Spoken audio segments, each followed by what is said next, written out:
שלום חברים, לכל אחד מאיתנו יש איפשהו בבוידם איזה DVR מהאוטו ישן או איזה מצלמת אקשן ישנה. גם לי יש כזאתי, ומה שאני הולך לעשות איתה עכשיו, להפוך אותה לנקד קאמרה, מה שעכשיו מאוד אופנתי ומשתמשים אותם בסיניבוק. במטרה לעשות את הסיניבוק משלי מהוופ הבינוני ה-85 מילימטרים שיש לי. אז פירקתי כבר פעם אחת את המצלמה הזאתי, מחזיקים אותה שני ברגים ואת הקליפסים מפלסטיק, ככה זה נראה בהגדלה, ועם כמה כללות היא בסופו של דבר מתפרקת.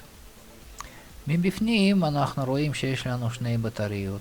שני בטריות האלו זה בטריות ליפו סטנדרטיות של 350 מילי אמפר שעה. כל בטריה זה 3.7 וולט, אז אני צריך לבדוק האם בטריות מחוברות אחד אחרי השנייה או במקביל.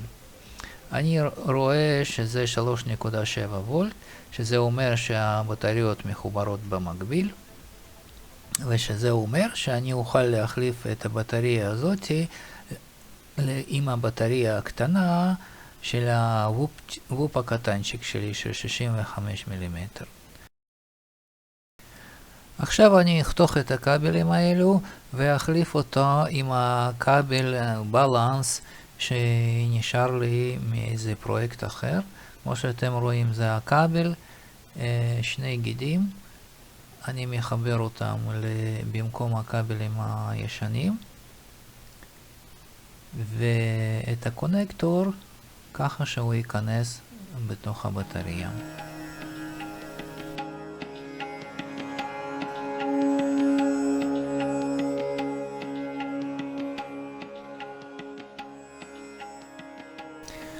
ככה זה נראה בסופו של דבר, ואני אגיד לכם מראש שאת הפלסטיק הלבן, אני בקצה של החוט, אני בסופו של דבר נאלצתי להוריד, כי הוא לא נותן מגע טובה בחיבורים הבטריה. כמו שאתם רואים עכשיו, המרחק בין הפינים של הכבל הוא קצת יותר גדול מהמרחק בתוך הקונקטור של בטריה. בשביל זה אני פשוט מוותר עליו, מסמן את הצבע של הכבל, איזה מהם אדום, איזה מהם שחור, ומכניס בתוך הבטריה. ואני עושה את הבדיקה, ואני רואה שהכל עובד, וגם את ההקלטה המופעלת. את הנקודה האדומה שמה, היא סימנה לי שההקלטה היא מופעלת. אז אני ממשיך את הפירוק. מי שהוא חבר אמיתי ורואה את הסרטון עד הרגעים האלו, יכול לקדם עד הסוף, ושם הוא יראה איך זה נראה. המצלמה הזאת מפורקת ומחוברת לוופ.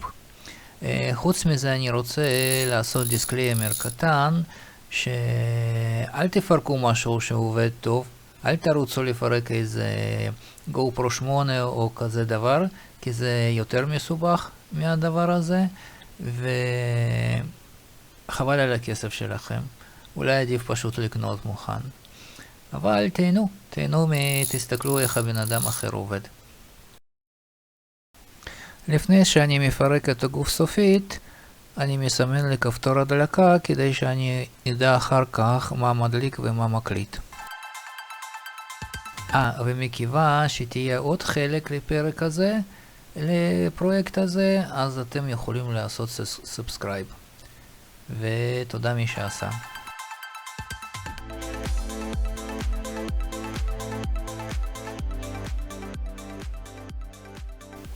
כן, זה הרגעים שמאפשרים לנו לחזור לילדות, לפרק דברים, לקלקל דברים, להרוס דברים, וכמו שאתם רואים, עכשיו אני שם סימן קריאה, זה אומר שאני עושה משהו לא נכון.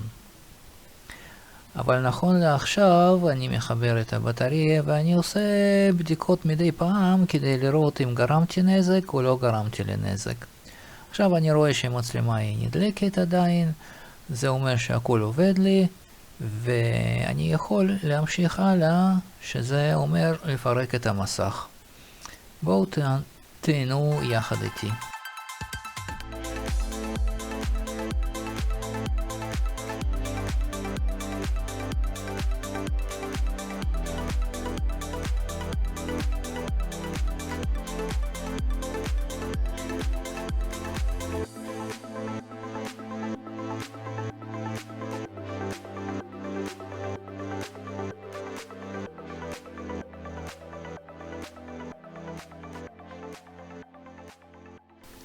בסופו של דבר התברר שהמסך מחובר בעזרת הדבק דו צדדי. ככה פירקתי אותו קצת בכוח, וזה לא קלקל אותו, כי אחר כך הסתדר לי לחבר אותו כמה פעמים בחזרה.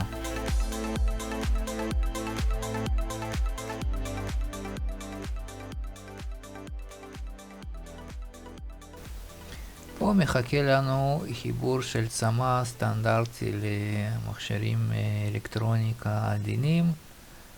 כמו שאתם רואים, לא חייבים כלים מיוחדים בשביל לפרק אותו.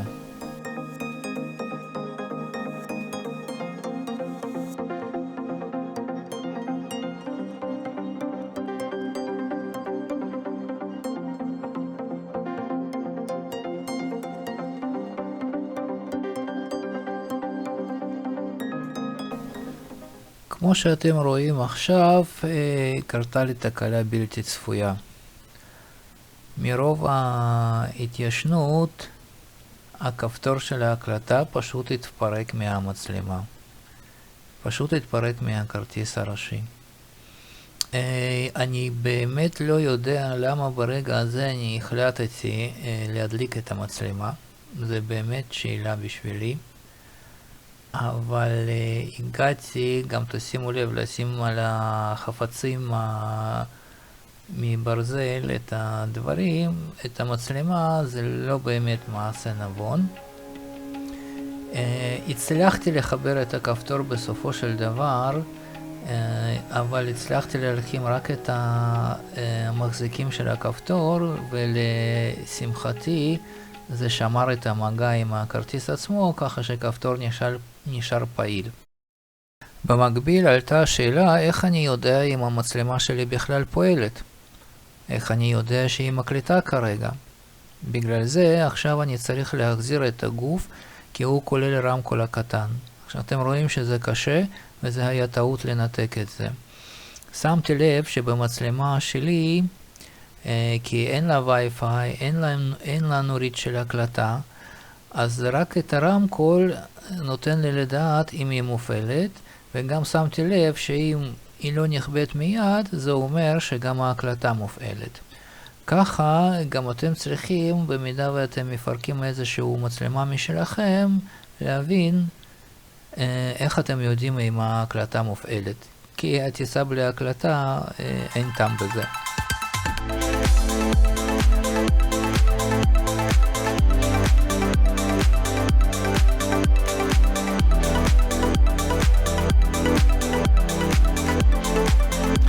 כמו שאתם רואים, חלק מהדברים שכבר התפרקו חזרו למקום.